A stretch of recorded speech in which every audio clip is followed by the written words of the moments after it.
Hello everyone, welcome to my class. இன்னைக்கு கிளாஸ்ல நாம பார்க்க போற topic Shakespeare's measure for measure. This is a prescribed syllabus for PGTRB in the paper Shakespeare in Unit 5. This is a non-detailed play. Before we enter into the class, a kind request. நம்ம channel இன்னும் subscribe பண்ணலைன்னா subscribe பண்ணுங்க. உங்க ஃப்ரெண்ட்ஸ்க்கும் share பண்ணுங்க, suggest பண்ணுங்க. Thank you. So இது வந்து ஒரு ஆக்ட் வைஸ் சம்மரியாக இந்த பிளே உங்களுக்கு கொடுத்துருக்கேன். 3 பார்ட்ஸாக இருக்கும். Introduction. Measure for Measure is a play by William Shakespeare, believed to have been written in 1603 or 1604 and first performed in 1604 according to available records. So records, Shakespearean இது details எல்லாம் அவர் பிறந்தது இறந்தது மட்டும்தான் நமக்கு அஃபிஷியலாக தெரியும். மற்றபடி அவரோட லிட்ரரி ஒர்க்ஸ் எல்லாம் இருக்குது இல்லையா, அவரோட கிரியேட்டிவ் ரைட்டிங்ஸ் எப்போ எழுதினாருன்னெல்லாம் கரெக்டாக தெரியாது. ஒரு அசம்ஷனில் தான் நம்ம சொல்லிட்டு இருக்கோம். ஸோ இது வந்து 1603 எழுதப்பட்டிருக்கும், 1604 அது வந்து டிராமாவா பெர்ஃபார்ம் பண்ணப்பட்டிருக்கும் அப்படின்னு சொல்லப்படுது. It was publish in the first folio. சரி, இப்போ எப்போ பப்ளிஷ் ஆச்சு அப்படின்னு சொன்னா நாட் இன் த பீரியட். அவரோட எந்த பிளேயும் ஷேக்ஸ்பியரோட லைஃப் டைம்ல பப்ளிஷ் ஆகல. ஒன்லி ஆஃப்டர் ஹிஸ் டெத் போஸ்ட்மஸா தான் அவரோட பிளேஸ் வந்து பப்ளிஷ் ஆயிருக்கு. அந்த மாதிரி his Measure for Measure was published posthumously in the first folio of 1623. It is considered as a dark comedy or a black comedy of Shakespeare. இதை வந்து dark comedy, black காமெடின்னு இதுக்கு சொல்லுவாங்க.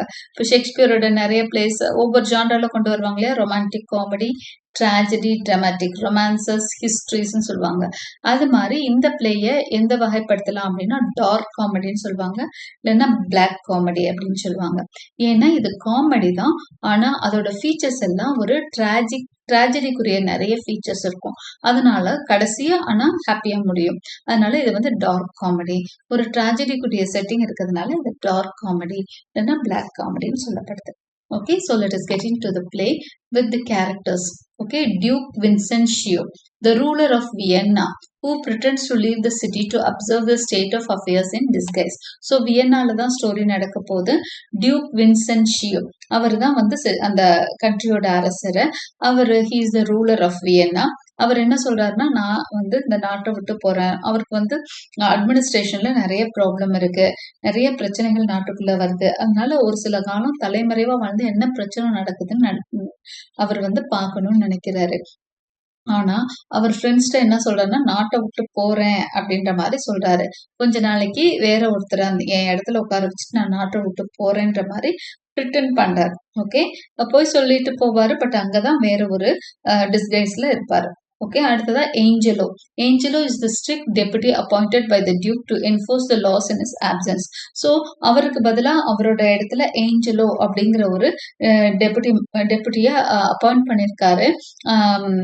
லாஸ் எல்லாம் வந்து ஸ்ட்ரிக்டா என்ஃபோர்ஸ் பண்ணும் அப்படின்னு சொல்லியிருக்காரு. ஓகே, அட்மினிஸ்ட்ரேஷன் ஸ்ட்ரிக்டா இருக்கும்னு சொல்லிட்டாரு. இசபெல்லா அவங்க வந்து ஷீஸ் அ நன் உங்களுக்கு தெரியும் இல்லையா, ஒரு சிஸ்டர்னு சொல்லுவாங்கல்ல, அது மாதிரி. ஓகே, உலக வாழ்க்கையை வந்து வேணான்னு உதறிட்டு ஒரு நன்னா இருக்காங்க, நன்னா ஆக போறாங்க Isabella. She's Claudio sister, known for her virtue and commitment to a religious life. இவங்க வந்து கிளாடியோ, இந்த ஸ்டோரியில பாப்பீங்க, கிளாடியோன்னு ஒரு முக்கியமான கேரக்டர். அவங்களோட சிஸ்டரா தான் இவங்க இசபெல்லா வர்றாங்க. அவங்க வந்து தன்னோட அந்த வர்ச்சு, குட்னஸ்க்கு, அவங்க ரிலிஜியஸ் லைஃப்க்கு அவங்களோட கமிட்மெண்ட், அதுக்கும் she is very much known, ரொம்பவே சின்சியரா இருப்பாங்க. அவங்களோட அந்த நன்னா, அவங்களோட அந்த லைஃபுக்கும் ஒரு அந்த குட்னஸ்க்கும் ஒரு நல்ல ரெப்ரசன்டேட்டிவா இசபெல்லாவா பாக்குறோம். Claudio, a young man sentenced to death for impregnating Juliet, his fiancée, before marriage. So கிளாடியோன்னு ஒரு கேரக்டர் பார்க்க போறோம்னு சொன்னேன். இசபெல்லா தான் கிளாடியோவோட சிஸ்டர். அவங்க ஓகே, கிளாடியோ யாருன்னா அந்த ஸ்டோரியில ஒரு முக்கியமான கேரக்டர் தான். Is a young man. அவனுக்கு வந்து டெத் சென்டென்ஸ் கொடுக்கப்பட்டிருக்கு. எதுக்குன்னா அவங்க லவ்வர் வந்து பிரெக்னென்ட் ஆயிட்டாங்க பிஃபோர் ஆஃப் கிளாடியோனால அவங்க லவ்வர் வந்து பிரெக்னென்ட் ஆயிட்டாங்க ஈவன் பிஃபோர் மேரேஜுக்கு மொதல் ஒரு கர்ப்பத்துக்கு காரணமானதுனால கிளாடியோக்கு வந்து டெத் இம்ப்ரிசன்மெண்ட் ஏஞ்சலோ இப்ப கொடுத்துட்டாரு. அதுல தான் கதை ஆரம்பிக்கும். சோ ஏஞ்சலோ, அதாவது டியூக் வின்சென்ஷியோ எங்க இருக்காரு, நான் நாட்டை விட்டு போறேன்னு இது வேற ஒரு ரூபத்துல நாட்டுக்குள்ளதான் இருக்காரு. ஏஞ்சலோ ரூல் பண்ணிட்டு இருக்காரு, ரொம்ப ஸ்ட்ரிக்டா கொண்டு போயிட்டு இருக்காரு. அப்போ கிளாடியோ கேஸ்ல கிளாடியோக்கு டெத் சென்டென்ஸ் கொடுத்துட்டாரு. இந்த மாதிரி 2-3 பனிஷ்மெண்ட்ஸ் கொடுத்தாதான் நாட்டுல வந்து ஸ்ட்ரிக்ட்னஸ் மெயின்டைன் பண்ண முடியுங்கிறதுனால அவரு கிளாடியோக்கு டெத் சென்டென்ஸ் கொடுத்துட்டாரு. அடுத்து Escalus, a wise and experience lord who advises Angelo. ஏஞ்சலோவோட டெபுட்டி அவரு எஸ்காலஸ் அப்படிங்கிறவரு. அவர் வந்து ஏஞ்சலோக்கு அட்வைஸ் பண்றவர் ஒருத்தர் தான் எஸ்காலஸ். ஓகே, ஒரு லார்ட், அவர் லார்ட்னா பிரபு. Lucio is a friend of Claudio. கிளாடியோக்கு ஒரு ஃப்ரெண்டு தான் Lucio. Mariana, Angelo's former fiancée. நம்ம ஏஞ்சலோ பத்தி பார்த்தோம், அந்த கிங்கோட டெபுட்டின்னு. அவரோட ஃபியான்சியா இருந்தவங்க தான் Mariana. Okay, mistress Overdone. Mistress Overdone அப்படிங்கிறவங்க வந்து ஒரு brothel ஹவுஸோட ஓனர் அவங்க. ஓகே, ஸோ இன்ட்ரோடக்ஷன் பார்த்தீங்கன்னா, the play is set in Vienna, a city struggling with moral decay and lacks law enforcement. So moral enforcement வந்து ரொம்பவே கம்மியாக இருக்குது அப்படிங்கிறது தான் லேக்ஸ் லா என்ஃபோர்ஸ்மெண்ட்னு சொல்கிறோம். ஸோ வியன்னால வந்து ஒரு மாரல் டிகேக்கு அந்த நாடு உள்ளாயிட்டு இருக்கு. மக்கள் எல்லாம் மாரலாக இருக்க மாட்டாங்க, தான் பிரச்சனை. Okay, act 1 scene 1 summary. நம்ம சீன் வைஸாக சம்மரி பார்க்க போகிறோம். The Duke of Vienna laments that a city is spoiled and its people too indulgent. அப்போ ஃபர்ஸ்ட் சீன்ல நம்ம டியூக் ஆஃப் வியன்னா இருக்கார் இல்லையா, அவர் ரொம்ப மனசுடைஞ்சு பேசிட்டு இருக்காரு. எனக்கு வந்து ரொம்ப கஷ்டமா இருக்கு, என்னோட மக்கள் வந்து இப்படி மாரலா ரொம்ப வீக்கா இருக்காங்க அப்படிங்கிற மாதிரி பேசிட்டு இருக்கிறாரு. ஸோ இன்டெலிஜென்ட் அப்படின்னா ரொம்பவே ரெடியா இருக்குது. I mean not strict in any ways. Okay, மாரலா ரொம்ப வீக்கா இருக்காங்கன்ற மாதிரி சொல்றாரு.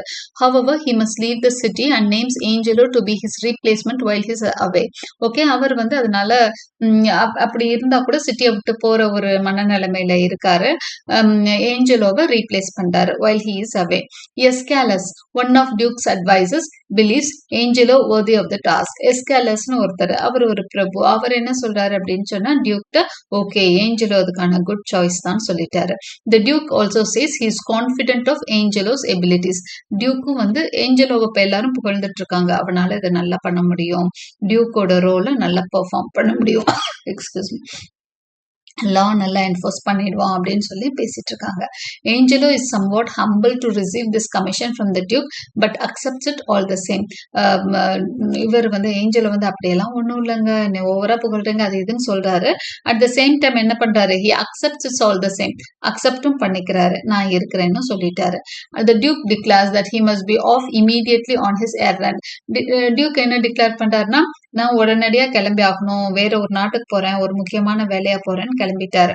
Okay, and wishes Angelo luck in bringing lawfulness and discipline back to the citizens of the city. அதே மாதிரி போறப்போ ஏஞ்சலோக்கு பெஸ்ட் ஆஃப் லக் சொல்லிட்டாரு, நல்லபடியா ஒழுக்கத்தோட நம்ம நல்ல ஸ்ட்ரிக்டா லாவை என்ஃபோர்ஸ் பண்ணி நாட்டை நல்லபடியா கொண்டு வாங்க அப்படின்னு ஏஞ்சலோட்ட ஒப்படைச்சிட்டு டியூக்கு கிளம்பிட்டாரு. இதுதான். ஸோ ஃபர்ஸ்ட் சீன் வந்து ஒரு முக்கியமான சீனா நம்ம பார்க்குறோம். எப்பவுமே எந்த ஒரு ஷேக்ஸ்பியரியன் பிளேனாலும் first scene is the key to the whole பிளேன்னு சொல்லுவாங்க. ஒரு ஐடியா, நம்ம பிளே பத்தி ஃபுல் ஐடியா கிடைச்சிருது. ஸோ கிங் கிளம்பிட்டாரு. நம்ம எதனால கிளம்புறாரு, கொஞ்சம் மனசு வேதனையோட இருக்கிறாரு, அவர் கிளம்புறாருன்றது தெரியுது. அடுத்ததா ஏஞ்சலோ வந்து அந்த கிங்கோட பொசிஷனுக்கு வராரு. அப்போ கண்ட்ரியில வந்து மாரலா ரொம்ப டிஸ்டேபிளா இருக்கிறாங்க. ஓகே, மக்கள் வந்து ரொம்பவே லெத்தார்ஜிக்கா இருக்காங்க, எந்த ஒரு விஷயத்திலயும் சீரியஸ்னஸ் இல்லை, ரொம்ப இம்மாரலா இருக்கிறாங்க அப்படிங்கிறத வந்து பேசுறாங்க. ஸோ அதெல்லாம் நம்ம தெரிஞ்சுக்கிறோம். ஓகே, ஸோ இந்த இடத்துல அவருக்கான டெபுட்டிய அவன் நல்லவனா இருப்பான்னு சொல்லி ஒரு டெபுட்டிய அங்க வச்சுட்டு போறாரு. ஸோ இதுதான் வந்து ஃபர்ஸ்ட் சீன். Scene 2 பார்க்கலாம். Lucio, an indulgent man of Vienna, is jesting with two gentlemen of city. So நம்ம இன்டெலிஜென்ட்னா நம்ம ஆல்ரெடி பார்த்தோம், ஒரு மாதிரி ரொம்பவே லெத்தார்ஜிக்கா இருக்குது, எதை பத்தியும் பெருசா சீரியஸ்னஸ் இல்லாம இஷ்டத்துக்கு வாழ்றது ஒரு வாழ்க்கை. ஓகே, லூசியோ வந்து அந்த மாதிரி 2 பேரோட பேசிட்டு இருக்கான். அவன் வந்து கிளாடியோவோட friend. They speak of their vices and transgressions, especially of frequenting war houses. ரொம்ப சாதாரணமா தப்புகள், நான் இந்த தப்பு செய்வேன், நான் அப்படி பண்ணுவேன், லேடிஸ் அப்படி பண்ணுவேன்ற மாதிரி வைசஸ் பத்தி எல்லாம் ரொம்ப ஜாலியா பேசுறாங்க. ஓர் ஹவுசஸ்னா பிராத்தல் ஹவுசஸ்க்கு நான் அடிக்கடி போவேன்லாம் பெருமையா சொல்லிட்டு இருக்கான். மிஸ்டர்ஸ் ஏன்னா கண்ட்ரில வந்து மொராலிட்டி அவ்வளவு மோசமா போயிட்டு இருக்கு. Okay, mistress Overdone who runs one of these whorehouses enters. அந்த இடத்துக்கு மிஸ்டர்ஸ் ஓவர்டன் வர்றாங்க. இவங்க யாரு அப்படின்னு சொன்னா ஓர் ஹவுஸோட ஒரு ஓனர். ஓகே, ஓர் ஹவுஸ்னா நான் சொல்லிட்டேன், பிராத்தல் ஹவுஸ்னு. அதோட ஓனர், ஒரு ஓர் ஹவுஸ் ஓனர் தான் மிஸ்டர்ஸ் ஓவர்டன். அவங்க அங்க வராங்க. Then the men discuss what kind of venereal diseases they might have, making reference to syphilis and the like. அதே சமயம் இவங்க என்ன பேசுறாங்க அப்படின்னு சொன்னா, ஓகே நம்ம பாட்டுக்கு இஷ்டத்துக்கு வாழ்றோம், நமக்கு டிசீசஸும் வரலாம், இந்த மாதிரி டிசீஸ் எல்லாம் வரலாம்லாம் அவங்க வந்து ரொம்ப சர்வசாதாரணமா பேசிட்டு இருக்காங்க. சிஃபிலிஸ் அப்படிங்கிறது வந்து இந்த செக்ஷுவல் டிரான்ஸ்மிஷன் டிசீசஸ்ல ஒண்ணு. ஸோ அதெல்லாம் பத்தி பேசிட்டு இருக்காங்க. Mister's Overton tells them that Claudio, a good man, has been taken to prison for getting his fiancée pregnant. அப்பதான் ஓவர்டன் வந்து சொல்றாங்க, பாருங்கப்பா விளையாண்டுட்டு இருக்காதீங்க, இனிமேட்டு கண்ட்ரில லா வந்து ரொம்ப சீரியஸ் ஆயிட்டு இருக்கு. ஏஞ்சலோ வந்து டியூக் ஆயிட்டாரு, எல்லா விஷயத்தையும் ஸ்ட்ரிக்ட் ஆக்குறாரு. கல்யாணத்துக்கு முதல் வந்து பிரெக்னென்ட் ஃப்ரெண்ட், அதாவது லவ்வரை பிரெக்னென்ட் ஆக்குனதுனால கிளாடியோ வந்து இப்போ டெத் சென்டென்ஸ் வாங்கியிருக்கான். He is taken to prison for getting his fiancée. ஃபியான்சினா தெரியும் இல்லையா, கல்யாணம் பண்ணிக்க போறதான் பொண்ணதான் ஃபியான்சின்னு சொல்லுவாங்க. So for getting his fiancée pregnant, ஃபியான்சிய பிரெக்னென்ட் ஆக்குனதுக்கு ஒருத்தனை ஜெயிலுக்கு கூப்பிட்டு போறாங்கப்பா அப்படின்னு மிஸ்டர் ஓவர்டன் சொல்றாங்க. In addition all the brothels outside the city are to be shut down, though the ones inside are allowed to stay. இப்போ மொதல் ஊருக்கு வெளியே இருக்க brothel houses எல்லாத்தையும் மூடிட்டாங்க. ஓகே, அதையும் அவங்க ஒரு பயத்துலதான் சொல்றாங்க. இப்போதைக்கு உள்ள இருக்கிறதெல்லாம் அலோவ் பண்ணிருக்காங்க, சிட்டிக்குள்ள இருக்கிறது, சிட்டிக்கு வெளியே இருக்க எல்லா brothel houseஸும் மூடிட்டாங்க அப்படிங்கிற விஷயத்தையும் இப்போ மிஸ்டர் ஓவர்டன் சொல்றாங்க. ஸோ செகண்ட் சீன்லயும் நம்ம நிறைய விஷயம் தெரிஞ்சுக்கிறோம். மக்கள் மனநிலை எப்படி இருக்கு, ரொம்ப சாதாரணமா இம்மாரலிட்டி பத்தி பேசிக்கிறாங்க. அட் த சேம் டைம் ஒரு இன்ஃபர்மேஷனும் நமக்கு பாஸ் ஆகுது, பிராத்தல் ஹவுசஸ் எல்லாம் மூடப்படுது. அதே மாதிரி கிளாடியோ ஒரு இன்ஃபர்மேஷன் நமக்கு வேற ஒருத்தர் மூலமா தெரிஞ்சிருச்சு. Okay, summary 3 part. Okay, Claudio is அடுத்ததா கிளாடியோ சீன்ல வராரு. Claudio is led in by officers and says that he is being punished for taking too many liberties, although the woman he got pregnant, Juliet, was his wife in all but the legal sense. Okay, கிளாடியோவை வந்து officers கூப்பிட்டு போயிட்டு இருக்காங்க, ஜெயிலுக்கு கூப்பிட்டு போயிட்டு இருக்காங்க. And says that is being punished for taking too many liberties. அவங்க என்ன சொல்றாங்கன்னா, ரொம்ப உரிமை எடுத்துக்கிட்டதுனாலதான் இவன் வந்து ஜெயிலுக்கு போறான் அப்படின்னு சொல்றாங்க. என்ன உரிமை? Although the woman he got pregnant, Juliet, was his wife in all but the legal sense. அதாவது ஜூலியட் வந்து அவன் ஒய்ஃப் தான் கிட்டத்தட்ட, லீகல் சென்ஸ்ல இன்னும் ஆகல. அதாவது 2 பேரும் சேர்ந்து வாழ்ந்துட்டு இருக்காங்க. அவங்களுக்கு ஏதோ அந்த கல்யாணம் பண்றதுல ஒரு சின்ன பிரச்சனை இருக்கும். ஓகே, அந்த சொத்து விவகாரங்கள், அதனால கொஞ்சம் தள்ளி போட்டிருப்பாங்க கல்யாணத்துல. மீன்வைல் தான் என்ன இருக்கும் அப்படின்னு சொன்னா, அந்த இவங்களுக்கு வந்து ஜூலியட் வந்து கன்சீவ் ஆயிருப்பாங்க. ஓகே, ஸோ அந்த ரீசனுக்காக தான், வேற ஒரு ரீசனுக்காக அவங்க மேரேஜ் தள்ளி போடப்பட்டிருக்கு. So she has got pregnant. அதனால தான் அவங்க என்ன சொல்றாங்கன்னா, she was his wife in all but the legal sense. லீகலா தான் ஒய்ஃப் ஆகல, மற்றபடி அவன் கூட தான் அவன் இருக்கான்ற மாதிரி சொல்றாங்க. ஹி ஆஸ் லூஸ், அதுக்கே வந்து அவனுக்கு பனிஷ்மெண்ட் கொடுத்துட்டாங்க இப்போ அப்படின்னு சொல்லிட்டு இருக்காங்க. ஹி ஆஸ் Lucio to go to Claudio's sister Isabella who is in a convent and let her know of what has befallen him. அவங்களே என்ன சொல்றாங்க, இப்போ வந்து அவங்கள கிளாடியோ தான் சொல்றாரு, லுசியோட்ட என்ன சொல்றான்னா, என்னோட சிஸ்டரை போய் பாரு, எனக்கு வேற யாரும் என்ன காப்பாத்துறதுக்கு வழி இல்ல. அவ வந்து ஒரு ரொம்ப வர்ச்சியூ, ஒரு குட் லேடி. இப்ப நம்ம டியூக் வந்து ரொம்ப நல்லவர்னு சொல்றாங்க. So let her go and talk to him அப்படிங்கிற மாதிரி கிளாடியோ சொல்றான். Who is in a convent, அவங்க வந்து ஒரு கான்வென்ட்ல இருக்காங்க. And let her know of what has befallen him, என்ன எனக்கு நடந்த விஷயம் உங்களுக்கு தெரியாது, அவங்ககிட்ட கன்வே பண்ணுங்கன்னு சொல்றாரு. Okay, he hopes that she will be able to use her wit and influence with Angelo so that he can be released. அவளால மட்டும்தான் என்ன காப்பாற்ற முடியும்னு ரெக்கமெண்டேஷன்லாம் ஏத்துக்கிற ஆள் மாதிரி எல்லாம் தெரியல நம்ம ஏஞ்சலோ. ஸோ ஒரு வேர்ச்சு, ஒரு குட்னஸ் தான் அவனை வந்து மனசை கரைய வைக்க முடியும். என் சிஸ்டர் மாதிரி ஒரு நல்ல பொண்ணு, நல்ல அவ நல்ல அறிவாளி கூட. ஸோ அவளோட விட்னா அவளோட intelligence it can influence with ஏஞ்சலோவை அவளால ஏஞ்சலோக்குள்ள ஒரு தாக்கத்தை ஏற்படுத்த முடியும். அவ பேசினா ஏஞ்சலோ மனசு மாறி என்னை விடுதலை பண்ணிடுவான். கிளாடியோ வந்து இப்ப லுசியோவை சிஸ்டர் பார்க்க அனுப்புறான். Okay, so act 1 scene 3 summary. நம்ம 2 சீன்ஸ் பார்த்தாச்சு. Now the Duke asks for a friar in the town, Friar Thomas, to give him refuge. The Duke does not intend to leave town, but rather he intends to stay and observe Angelo at work. இப்ப டியூக்கை பத்தி நம்ம தெரிஞ்சுக்கிறோம். Duke என்ன சொன்னாரு, நாட்டை விட்டு போறேன் அப்படின்னு தான் சொல்லியிருக்காரு. ஒரு வேலையா வேற ஒரு நாட்டுக்கு போறேன்னு சொன்னாரு.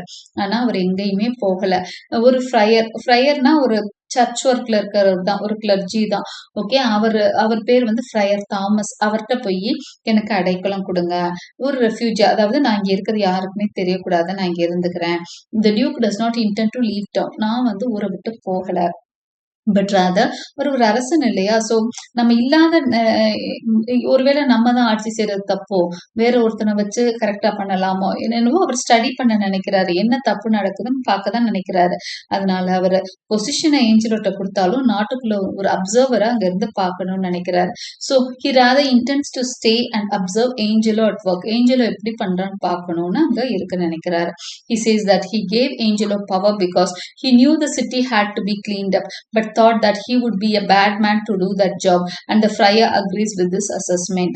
அவர் என்ன சொல்றாரு ஃப்ரையர்ட்டனா, இங்க பாருங்க, நான் வந்து ஏஞ்சலோட்ட ஏன் பவர் கொடுத்தேன் அப்படின்னா, because he knew the city had to be cleaned up. என்னோட நாடு, என்னோட இந்த சிட்டி, இது எல்லாமே கிளீன் ஆகணும். மக்கள் ரொம்ப மோசம், என்னால ஸ்ட்ரிக்டா இருக்க முடியல, எங்களை இறுக்கி பிடிக்க முடியல. இப்ப ஸ்ட்ரிக்டா இருக்க ஒரு ஆள் அங்க தேவைப்பட்டது. அதனாலதான் நானு இப்ப அங்க உட்கார வச்சிருக்கேன். But thought he would be a bad man to do that job. எனக்கு அது தெரியல, ஸ்ட்ரிக்டா இருக்க தெரியல. அந்த friar agrees with this assessment. Friar அப்படியா, சரி நீங்க சொல்றது கரெக்ட் தான், நான் வந்து உங்களுக்கு ஹெல்ப் பண்றேன் அப்படின்னு சொல்லிட்டாரு.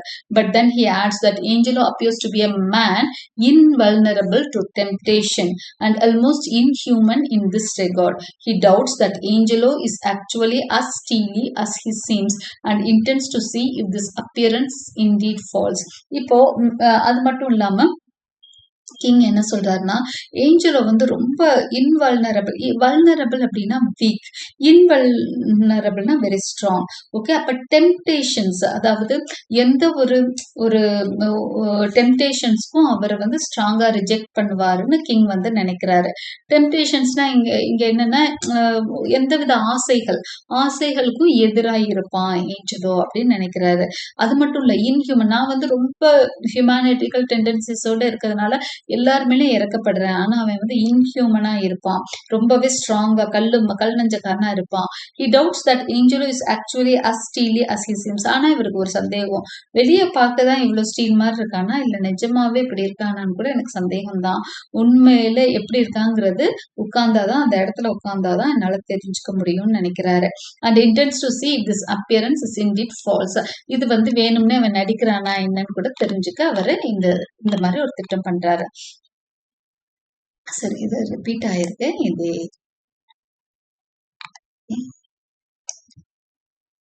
ஸோ ஆக்ட் 1 முடிஞ்சிருச்சு.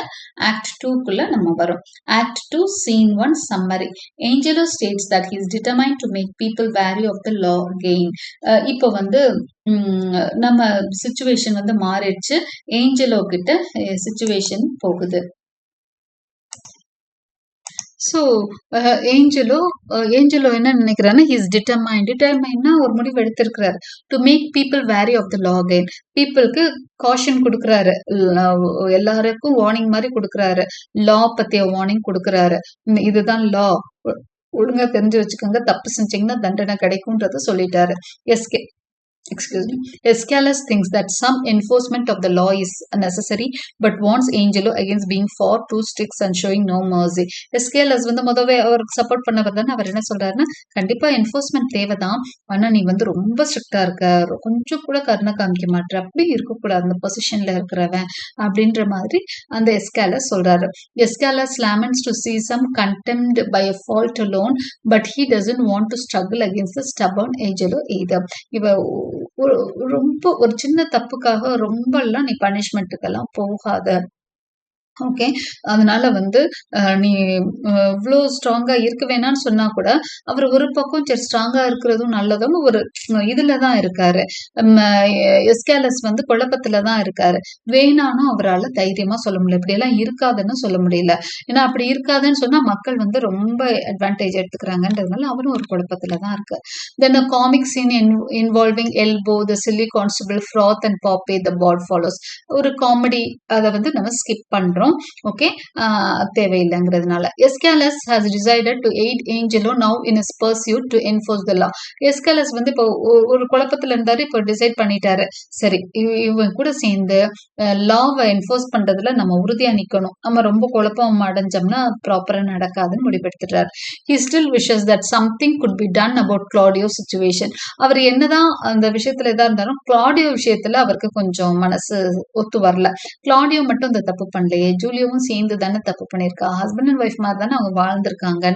But fears that to relent would make the law weak again. ஆனா கிளாடியோ விஷயத்துல அவங்க வந்து ஒரு தீர்ப்பு கொடுத்துட்டாங்க.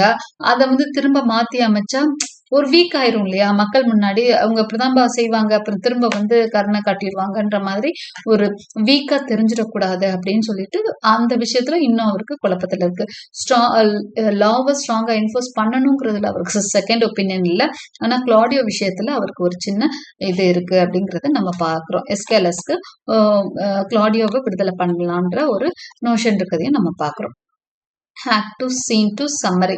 The provost goes to talk to Angelo to plead for Claudio's life since his sin is hardly something unknown to Vienna. இப்போ அந்த இது ஜெயில் அவனை போட்டிருக்காங்க இல்லையா, கிளாடியோவை போட்டிருக்க ஜெயில, அதுல இருக்க ஜெயிலர் மாதிரி ஒருத்தர் தான் ப்ரொவோஸ்ட். அவர் வந்து ஏஞ்சலோ கிட்ட போய் கிளாடியோக்காக பேச போறாரு. இங்க பாருங்க, அவன் ஒன்னும் தப்பே செய்யலைங்க, அவனுக்கு போய் இவ்வளவு பெரிய தண்டனை, அவனுக்கு வந்து டெத் சென்டென்ஸ் கொடுத்திருக்காரு. Okay, Angelo still refuses to relent. ஆனா ஏஞ்சலோ வந்து அதெல்லாம் முடியாதுப்பா, கொடுத்ததுதான்ட்டாரு. And says that Juliet who is in labour should go to a more fitting place away from everything that is going on. இப்போ ஜூலியட்டும் அங்கதான் இருக்காங்க. அதனால அவங்க என்ன சொல்றாங்கன்னா, அவளை வேணா வேற இடத்துக்கு கொண்டு போய் வச்சிடலாம், தனியா வைக்கலாம் அப்படிங்கிற மாதிரி பேசிட்டு இருக்காங்க. Isabella comes to see Angelo and begins to plead with him for Claudio's life. இப்போ இசபெல்லா அடுத்ததா வர்றாங்க. இப்போ ஃபர்ஸ்ட் வந்து ப்ரொவோஸ்ட் வந்து கிளாடியோக்காக ப்ளீட் பண்ணிட்டாங்க. அவர் வந்து கேட்கல, ஜூலியட்டை வேணா தனியா பிரிச்சு வைக்கலாம்னு சொல்லிட்டு இருக்காரு. இந்த இடத்துல திரும்ப இசபெல்லா வர்றாங்க. She comes to see Angelo and begins to plead with him for Claudio's life. கிளாடியோவோட லைஃப்காக அவங்க ப்ளீட் பண்றாங்க, எங்க அண்ணனை விட்டுருங்க அப்படின்னு சொல்லிட்டு. Angelo seems to be unrelenting, but Lucio urges her to persist. ஏஞ்சலை வந்து கொஞ்சம் கூட விட்டு கொடுக்கவே தயாரா இல்ல. ஓகே, நான் இப்படிதாங்க, அதெல்லாம் உங்க அண்ணன் எல்லாம் மன்னிக்கவே முடியாதுன்னு சொல்றேன். அப்போ லுசியோ சொல்றான், நீ பேசுனேன்னா அவர் இறங்குவார்னு. கிளாடியோட ஃப்ரெண்டு லுசியோ வந்து இசபெல்லாட்ட ரொம்பவே வந்து அவளை இன்ஸ்டிகேட் பண்ணிட்டாரு, நீ பேசினா அவர் இறங்குவாருன்னு. She does and calls upon Angelo's pity, mercy and moderation. அவ உடனே தன்னோட விட்டெல்லாம் யூஸ் பண்ணி பேச ஆரம்பிக்கிறா, தன்னோட இன்டெலிஜென்ஸ் எல்லாம் யூஸ் பண்ணி பேசுறா. நீங்க நினைச்சா முடியும், உங்களுக்கு பிட்டி இருக்கு, மர்சி இருக்குன்ற மாதிரி எல்லா மனுஷனுக்கும் இருக்கும், அதை யோசிச்சு பாருங்கன்ற மாதிரி அவங்க ரொம்பவே பேசுறாங்க. She recognises that Angelo has the power to enforce the law in full but impresses upon him that one must use power with moderation. அவ சொல்ற, உங்களுக்கு எல்லா பவரும் இருக்கு, நான் ஒத்துக்கிறேன், பட் அதே சமயம் பவரை வந்து மாடரேட் பண்ணி தான் யூஸ் பண்ண, யோசிச்சுதான் பவரை யூஸ் பண்ணணும் அப்படிங்கிற மாதிரி அவ வந்து பேசுறான். Okay, act 2, Scene 3, Summary. The Duke disguised as a friar visits the prison. இப்போ டியூக் என்ன பண்றாரு, இப்போ இந்த செகண்ட் சீன்ல நம்ம என்ன பார்த்தோம் அப்படின்னு சொன்னா, இசபெல்லா அங்க வந்து ரெக்வஸ்ட் பண்ணிட்டு இருக்காங்க. யாரு ரெக்வஸ்ட் பண்றாங்க, நம்ம ஏஞ்சலோவை ரெக்வஸ்ட் பண்ணிட்டு இருக்கிறத பாக்குறோம். இப்போ Scene 3ல பாத்தீங்கன்னா சீன் வந்து ஷிஃப்ட் ஆகுது, எங்கன்னா பிரிசனுக்கு ஷிஃப்ட் ஆகுது. அங்க நம்ம டியூக் இருக்காரு இல்லையா, அவர் இப்போ ஃப்ரையர் தாம்சனோட வேஷத்துல வர்றாரு. அவர் ஃப்ரையர் கூட தானே இருக்காரு. சோ அவரோட வேஷத்துல எங்க வர்றாருன்னா ஜெயிலுக்கு வர்றாரு. He visits the prison. He asks the provost to show him to the prisoners that he might minister to their sorrow. So ரெண்டு பேரையும் பார்க்க அலோவ் பண்ண சொல்றாரு. அவங்கள போய் பார்க்கறாரு. The provost mentions Claudio's case and the duke inquires of her whether she repents her sin. அவர் வந்து கிளாடியோஸ் கேஸ வந்து ப்ரொவோஸ்ட் வந்து சொல்றாரு. சொன்னோன்னே டியூக் வந்து அவ எதுவும் வேதனைப்படுறாளா தன்னோட தப்ப நினைச்சு அப்படின்னு சொல்லி கேக்குறாரு. She says that she does. அப்போ ஜூலியட் சொல்றா, ஆமா எனக்கு வேதனையா தான் இருக்கு. And the duke as the friar says he will help her heal her shame if she is indeed sorry for her sin. நீயும் தானமா தப்பு பண்ணிருக்க, சரி நான் உனக்கு ஹெல்ப் பண்றேன், நீ வந்து எப்போனா நீ உண்மையில ஃபீல் பண்ணேன்னா நான் உனக்கு ஹெல்ப் பண்றேன், உன்னோட அந்த அசிங்க தானே ஷேம் அதை வந்து போக்குறதுக்குன்னு. He finds out that Juliet and Claudio are indeed in love and their decision to sleep with each other was mutual. அப்பதான் அவ சொல்றா, ரெண்டு பேரும் நாங்க தப்பெல்லாம் எதுவும் பண்ணல, we are lovers for a long time. என்னால கல்யாணம் நான் வந்து டைமுக்கு பண்ண முடியாததுக்கு வேற சில ரீசன்ஸ் இருந்தது, இங்க மேரேஜ் வந்து போஸ்ட்போன் ஆயிட்டே இருந்தது ஃபார் சம் அதர் ரீசன், அதனாலதான் நாங்க லீகலா இல்லைனாலும் ஹஸ்பண்ட் அண்ட் ஒய்ஃபா வாழ்ந்தோன்ற விஷயத்த அவ சொல்றா. சோ இது வந்து அப்போ கிங்குக்கு புரிய வருது, ஓகே இந்த தப்பு வந்து கிளாடியோ மட்டும் பண்ணல, இது மியூச்சுவலா பண்ணப்பட்ட தவறு அப்படிங்கறத புரிஞ்சுக்கிறாங்க. He tries to soothe her since Claudio is to die tomorrow and leaves. அவர் வந்து என்ன பண்றாருன்னா, இப்ப கிளாடியோக்கு அடுத்த நாள் டெத் சென்டென்ஸ், ஓகே அதனால அவ பயங்கரமா அழுகிறா, அவளை சமாதானப்படுத்திட்டு கிங் போயிடுறாரு. Juliet laments that she is about to give birth, but this possibly happy time has turned terrible because of Claudio's impending execution. Juliet சொல்றாங்க, நாளைக்கு பெரும்பாலும் எனக்கு வந்து என்ன ஆயிரும், டெலிவரி நடந்துரும், பட் டெலிவரி எவ்வளவு சந்தோஷமான விஷயம், எனக்கு வந்து ஒரு புது உயிர் வந்து எங்களுக்கு பிறக்க போகுது, ஒரு குழந்தைகளுக்கு பிறக்க போகுது, ஆனா அவனுக்கான எக்ஸிகியூஷன் காத்திருக்கு அப்படின்னு சொல்லிட்டு அவ எவ்வளோ ஹாப்பி டைம் வந்து எவ்வளவு டெரிபிளா மாறிடுச்சு அப்படின்னு சொல்லிட்டு அவ அழுதுட்டு இருக்கிறா. ஓகே, ஆக்ட் 2 சீன் 3 நம்ம பார்க்க போறோம். நவ Angelo recognise is lost for Isabella. Isabella வந்து அப்படியே பயங்கரமா ஆர்கியூ எல்லாம் பண்ணா, ஏஞ்சலோ வந்து ஆக்சுவலா அதுக்கு மனசிறங்கினாரோ இல்லையோ, அவருக்கு வந்து he has fallen in love with Isabella. லவ்ன்றதை விட அது லஸ்ட்ன்னு சொல்லலாம். ஓகே, பயங்கரமா அவளோட அழகு வந்து அவரை தாக்கிடுச்சு. ஆக்சுவலா அவங்க ஒரு நன் தான், பட் ஏஞ்சலோ வந்து அதெல்லாம் பொருட்படுத்தல, அவளோட அழகு வந்து அவரை ரொம்ப பாதிச்சிருச்சு. அந்த fact that he does have weaknesses just like everyone else. அப்போ நமக்கு என்ன புரியுது, அவரும் ஒரு வீக்கான ஒரு ஆள் தாங்கிறது நமக்கு புரியுது, அவரும் வந்து லஸ்ட்டுக்கு அடிமையானவர் தான் தெரியுது. Isabella comes to plead again for her. இடையில ஒரு பிரேக் எடுத்துட்டு இசபெல்லா திரும்பவும் வந்து ப்ளீட் பண்ணுவாங்க, முதல்ல ஸ்ட்ரிக்ட முடியாதுன்னு பாரு, இப்ப திரும்ப போய் அவ வந்து கெஞ்சுறப்போ as Angelo is taken over by his lust while in her presence. அவ போனோன்னு தான் அதை ஃபீல் பண்ணுவார். இப்ப அவ நேரா இருக்கிறப்பவே அவர் ரசிக்க ஆரம்பிச்சிடுறாரு, இவ ரொம்ப அழகா இருக்கா அப்படின்ற மாதிரி. he wants to have her, he desires to have her. He asks whether Isabella would consider a sin to be good if it were to help someone else. Soon he asks her hypothetically whether she would give up her virginity in order to save her brother. Okay, அவர் அடுத்ததா என்ன கேட்கிறாருன்னா, எங்க நல்லவனா இருக்கிறது தப்பா அப்படின்ற மாதிரி மொத்தம் கேட்கிறாரு. அப்புறம் சரி மத்தவங்களை காப்பாத்துறதுக்கு நல்லவனா இருக்கலாம்ல அப்படின்னு சொல்லிட்டு திரும்ப என்ன சொல்றாங்கன்னா, he asked her hypothetically whether she would give up her virginity in order to save her brother. சரி, உங்க பிரதரை காப்பாத்தணும் அவ்வளவுதானே, சரி அவரை காப்பாத்துறதுக்கு நீங்க உங்க வெர்ஜினிட்டியை இழக்க தயாரான்னு கேட்கிறாரு. I hope you understand. So உங்களை இழந்து உங்க அண்ணனை காப்பாத்துறீங்களா, உங்க வெர்ஜினிட்டி இழந்து உங்க அண்ணனை காப்பாத்த நீங்க ரெடியான்னு கேட்கிறாரு. இசபெல்லாக்கு புரிஞ்சிச்சு அவர் என்ன சொல்ல வர்றாருன்னு. Okay, Isabella vehemently insist that she would not. கண்டிப்பா முடியாது, என் வெர்ஜினிட்டியை இழந்துதான் நான் அங்க அண்ணனை காப்பாத்தணும்னா ஐ டோன்ட் நீட் தட் அப்படின்னு சொல்லிடுறாங்க. And that she prizes her virginity over even her brother's life. என் அண்ணனோட லைஃபை விட என் வெர்ஜினிட்டி எனக்கு முக்கியம்னு அவங்க சொல்லிடுறாங்க. Angelo is angered. இதை கேட்டோன்னா ஏஞ்சலோக்கு பயங்கர கோவம் வந்துருச்சு, அவர் எதிர்பார்க்கல. and tells her that either she relents or her brother dies. இப்போ வந்து ஸ்ட்ராங்கா பேசுறாரு, நீ ஒத்துக்கோ இல்லைன்னா உங்க அண்ணன் செத்துருவோம் அப்படிங்கிற மாதிரி மிரட்ட ஆரம்பிச்சிட்டாரு. Isabella grieves that Angelo's good appearance belies the corruption that seems to have taken him over, but is still resolute that she will not sleep with Angelo to save her brother. ஆனா Isabella வந்து ரொம்ப வருத்தப்படுறாங்க, வந்து appearance பாருங்க, good appearance கொடுக்குறான், ஆனா அது வந்து ஒரு வேஷம் மாதிரிதான் இருக்கு, அது வந்து it is just a corruption சொல்லிட்டு, ஆனாலும் அவர் ரெசல்யூட்டா இருக்கா, டிட்டர்மைண்டா இருக்கா. that she will not sleep with Angelo to save her brother.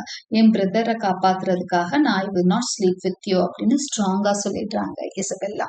Okay, so these are the first two acts of Measure for Measure. We will have a detailed summary of the rest of the drama in the next class. Okay, like and subscribe my channel for more such videos. Press the bell icon for continuous notifications, and thank you for watching.